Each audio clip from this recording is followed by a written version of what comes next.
April 1970. An uneasy neutrality is shattered. Unprepared, but grimly determined, the nation mobilizes to help win World War I.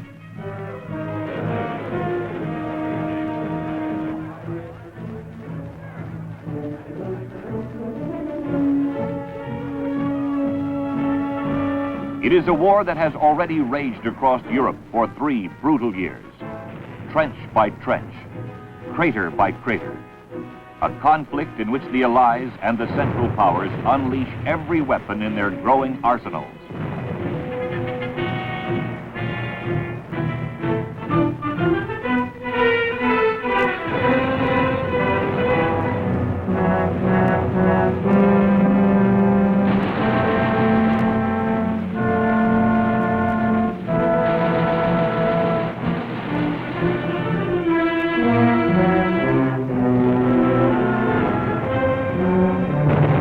By the time the United States enters the war, a new weapon has established itself over the Western Front.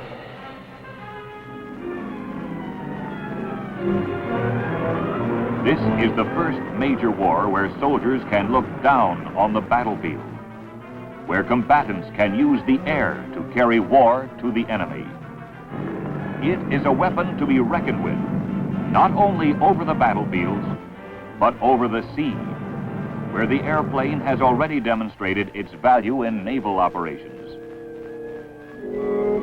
Thus, as the United States Navy goes to war, its new air arm must be mobilized to support Allied operations. New planes and equipment must be developed. Men must be trained to service a growing number of aviation units and fly the new Navy planes. Naval aviation must be prepared for the first test of war. The Navy enters the war with 54 planes, most of them unfit for combat. Yet these planes must be flown by men like C.E. Sugden, a Coast Guardsman. I'll never forget one of the first flights I took out of Montauk with Warrant Officer Thrun. I flew to Martha's Vineyard on a search for submarines. I had no bombs with which to attack them if I saw them, but I didn't see any anyway. Returning from Martha's Vineyard and being rather careless, a fog came in below the ship, and the first thing I knew, there was no land in sight, and I didn't know where I was. Warrant Officer Thrun said he didn't know where he was either. So I put the ship down on the ocean, figuring that perhaps a vessel would come along and I could see her and go over and get directions as to where we were and how to get home. Fortunately, and it's rather peculiar, a ship did show up, flew over to her, waved her down. They sent over a boat, and I went to the ship, found she was a Belgian tramp. She gave us our position at 65 miles from Montauk and 125 miles from the entrance to New York Harbor. He had no gasoline, but he did lend me a boat compass. So we sounded our tanks. We had enough gas, 1 hour's gas. So Thrun took the compass on his lap and gesticulated right or left to keep us on course, and we hit Montauk smack on the nose. And when we landed and went up to the runway, everybody came down, all excited and exercised, wanted to know where I'd been all that time. And they thought I was lost. They had sent a plane out to look for me, didn't find me, and they were getting ready to send out 2 destroyers from the New York Navy Yard to look for me. And then they sounded the tanks, and all that was left in it was smell. There wasn't a drop of gasoline in there. So it was quite an experience, and they never sent the plane out again without a compass from that station. There was no compass in my plane, otherwise I would never have gotten lost. No compass, no bombs. And in the Atlantic, the sinkings continue unabated.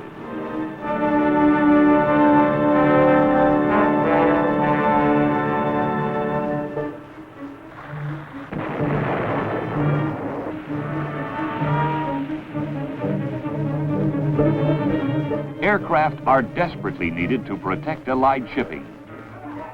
Industry mobilizes to produce planes for the Navy. But the demand for military aircraft is tremendous, so the Navy establishes its own aircraft factory in Philadelphia to manufacture flying boats. Prominent in the design of these planes is Dr. Jerome C. Hunsaker. After the war had started in Europe, the British made rapid progress in flying boats for anti-submarine work, and we benefited from a knowledge gained from their experience. And by the time we were in the war, we were building at the Curtiss Company, again Glenn Curtiss's help, the H-16 and later the F-5 flying boats, of which thousands were built in this country and shipped abroad as anti-submarine patrol craft. They were possible only because of the Liberty engine. 2 Liberty engines gave the power plant that was needed for such a large flying boat with the heavy gasoline load needed to stay out on patrol for long periods of time, so that our flying boats were doing anti-submarine patrol. And we also used blimps for anti-submarine patrol, not only there, but on the approaches to our own ports.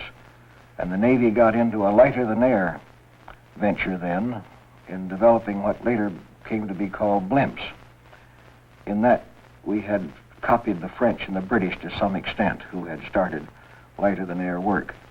The gas for inflating such ships was hydrogen, highly inflammable and dangerous, but through the Bureau of Mines in this country, it was found that some of the natural gas in Texas, in the Southwest, had helium in it. And by extracting the helium from the natural gas, we could get helium to inflate our blimps, and they would become non-inflammable. To employ the growing number of new aircraft in naval operations, the Navy needs bases and men. Naval air stations are established on both coasts. Civilians throughout the nation join the Naval Reserve to become the flyers and ground crewmen so urgently needed to bring naval aviation to combat strength. Commanding an early reserve unit is E.O. McDonald. Early in 1917, Admiral Towers, then Lieutenant Towers, who was Assistant Chief of the Aviation Division of the Navy in Washington, offered me the job of taking charge of the training of the first Yale Naval Aviation Unit. I was very glad to accept and was promptly ordered over to West Palm Beach, where the unit had assembled. For the most part, these boys were juniors at Yale, and I must say that I don't think anybody ever had charge of a finer, more enthusiastic group.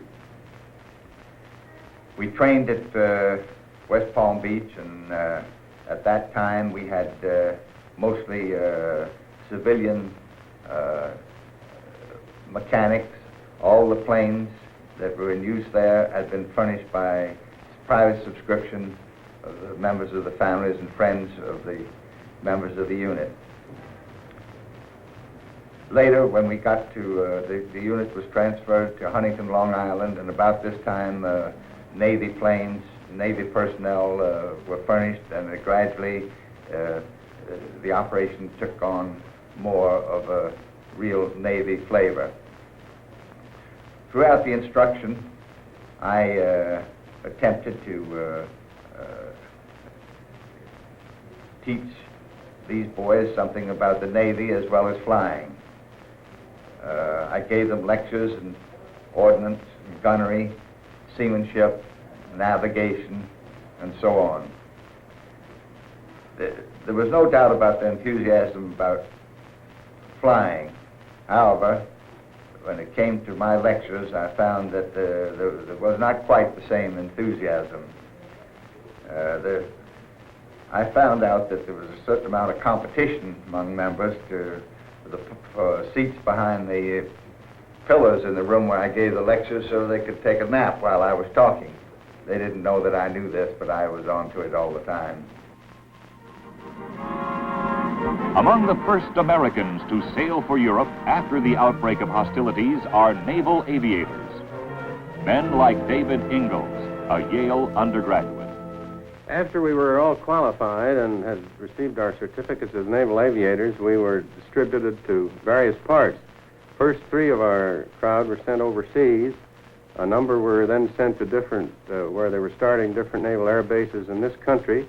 And then 8 of us went over in one group to London. There we really had a good time because we had just been given or bought our new uniform, the forest green Naval Aviator's uniform, and it had a shoulder strap with a star on it, an ensign, of course, and the British and any other troops in London knew nothing about this uniform, and they saw the star, and we were saluted by practically everybody in London. And of course we were all kids and we didn't mind being given a little acclaim as we walked down the streets of London and enjoyed ourselves. Soon they are arriving by the thousands. Fighting men of the American Expeditionary Force bound for the front. To escort them into port, seaplanes, flown from French bases by Navy airmen of the 1st Aeronautic Detachment, the first American combat unit to arrive in France. One of its members is Joseph C. Klein. On a small lake outside Bordeaux, a place called Moutchik was being established by the Navy at that time, which was to act as a pilot school. Our group was split up there. I was assigned to the U.S. Naval Air Station Le Croisic-French, which at that time was operated by the French Navy. When we arrived there, Lieutenant Commander William Corey, United States Navy, was in command, and our operation from that station consists of escorting the troop ships from the United States into Saint-Nazaire in convoys. We flew the French Terrier seaplane, and the patrols were long and tedious and very artsome, but it got to be like an old milk route with the gang that were there for any length of time. Our equipment consists of 2 Mark IV bombs, which were slung underneath the wings on either side of us, Lewis machine guns, an Alice lamp, and 2 carrier pigeons. Of course, we had radio, which was a Dada system in those days, but sometimes it didn't work, and our facilities ashore were not very good anyway. This went on for many, many months. We didn't see any submarines, but we understand after months of operation from our commanding officer that the sinkings within our area were greatly reduced since taking over from the French Navy. We had been operating many months in this station on anti-submarine patrol. We were still lads with the quartermaster at $17.60 a month, until one day a surprise inspection came aboard, consisting of Admiral Benson and Admiral Sims. In a hurry, we were lined up for inspection in our dress blues, and coming down the line, Admiral Sims stopped in front of one of my cadet shipmates next to me, who was wearing a French brevet. Admiral Sims said, "Young man, what is that you're wearing?" And Waddell said, "That's a French brevet, sir." He says, "It is? What is it for? What does it signify?" Well, he says, "It's a designation by the French government." He says, "Is that so? What sort of a designation?" "What's for flying?" He said, "Are you an aviator?" "Yes, sir." "You're a pilot, not a mechanic?" "Yes, sir." "You fly the patrols out of here, bring the troop ships in?" "Yes, sir." "How long has this been going on?" "About 11 months now, sir."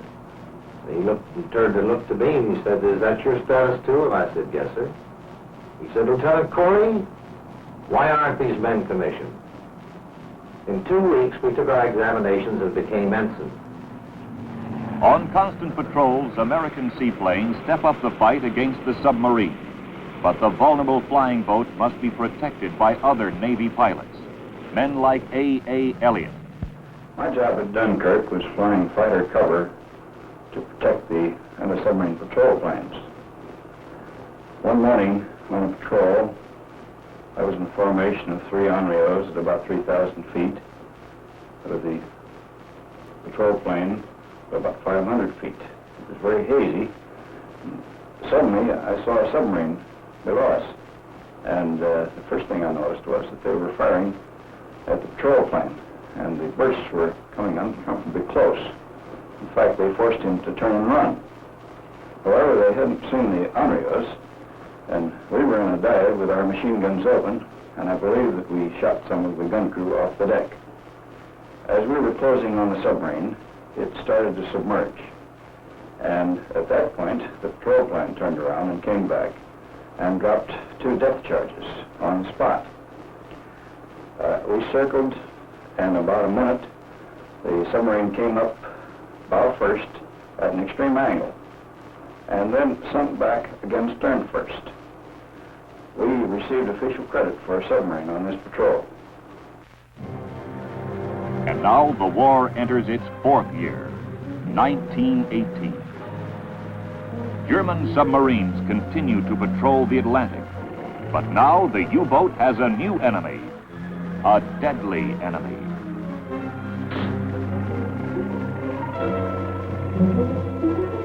Armed with experience and new planes, naval aviation goes on the offensive. The target? German submarine pens, where the U-boat can be attacked before it can threaten Allied shipping. To spearhead the attack, the Northern Bombing Group is formed, consisting of Navy and Marine Corps units flying with the Allies. Taking part in its operations is Francis Mulcahy, a Marine aviator. The squadron I was in, 218, Royal Air Force, was equipped with DH-9 airplanes with a Siddeley Puma engine of 260 horsepower. The mission of these planes, initially, to attack the submarine pens in Belgium, required considerable climbing because of the very accurate German anti-aircraft fire. The mission, the round trip from our base near Calais to Bruges and return would take about 2 hours and 45 minutes. The most of this time spent in climbing to 15,000 feet. These airplanes had a pilot and a gunner observer. The observer, seated immediately behind the pilot, also operated a very crude bomb site. While the marine aviation operations initially involved bombing of the German submarine facilities in Belgium, with the ground offensive beginning in September 1918, and from then on, marine aviation was engaged in support of ground operations by bombing enemy supply points and railroad facilities. One day, on a mission to bomb one of the railroad junctions behind the lines, our squadron was jumped by German fighters. The plane that we had, being on the flank of the squadron, got the brunt of the attack. I was certainly very glad to have with me that day as a gunner an old Marine gunnery sergeant named McCullough, who was a crack shot. According to squadron reports, he knocked down one of the German fighters and probably destroyed another. While these people were shooting into us, some Belgian fighters came down to help, and between McCullough and the Belgians, the Germans retired. Many of the Navy's pilots are especially assigned to fly with the Allies in the famous dogfights of World War I. First to become an ace is Dave Ingalls. Some of us were trained on large flying boats, but 3 of us were picked to fly fighters in a hope-to-be Navy squadron that might be formed at some later date, and it was hoped that we might be the flight commanders. So we were trained on the British airplanes and sent to Gosport, Turnberry, and Ayr, where we flew Avros and Camels. There, I remember running into a lot of good Army pilots that were also training and were quite famous. Elliott Springs was there. Clayton Knight, who painted and gave me this painting of the Camel airplane that I flew at the front, was there at that time and one of the pilots. The Camel, I think, probably was more or less the same as all other fighters at that time, excepting that it was the slowest of the better fighters, and without doubt the most maneuverable of the fighters that the Allies had. It, as I recall, landed perhaps 45 or 50 miles an hour with a top speed of about 120 miles. It was made a biplane and had a lot of wires and things sticking out all over it so that it couldn't go very fast. We had 2 machine guns mounted in front of us that shot through the propeller. They were synchronized with the propeller. And the machine guns were one of our greatest difficulty because either due to the timing mechanism or something, they would shoot only at the most 7 or 8 times before there would be a misfire, and then the pilot would have to hit the handle of the loading apparatus and reload, and then his gun would shoot again for 5 to 7 times. So that while it was a rather primitive kind of shooting, but you did have a machine gun or 2 machine guns that would actually shoot. The instruments were about as primitive as possible. We had, as I recall, a compass and an airspeed indicator and an altimeter and some of the normal engine instruments, and that was about the limit of our instrument flying. In that way, it made it a lot simpler. You flew by the seat of your pants, and you didn't have to worry about the modern method of flying on instruments. Flying in these planes was a good deal simpler in combat than the modern combat missions that the boys went on in the last wars, because, of course, the plane was much slower and the guns shot slowly, and there weren't many guns on each particular airplane, and an actual fight was usually developed into a dogfight between 2 planes, one on each side, in a number of different groups, and they would fly round and round trying to get on the other man's tail and shoot him down. That was where the Camel had the decided advantage, because it would turn inside of any airplane that I ever saw. It couldn't run away from a fight, so that once you were actually involved, you stayed until something happened one way or the other. But at least you had an aircraft that would turn inside the other plane and give you a chance that I thought was better than simply speed, which would enable you to dive safely away. Thus, Navy pilots add a first memorable page to naval aviation's combat record, flying with the Allies on all fronts and on the sea approaches to the United States and Europe. And then, November 11, 1918.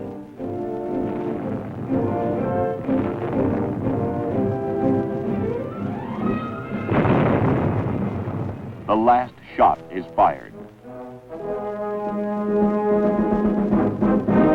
For the first time in 4 years, the Western Front is silent.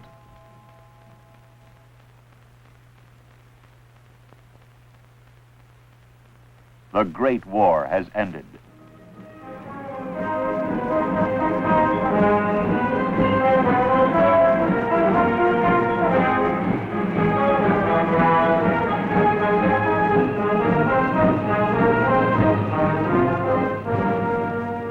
Contributing to the victory on land and victory at sea is aviation.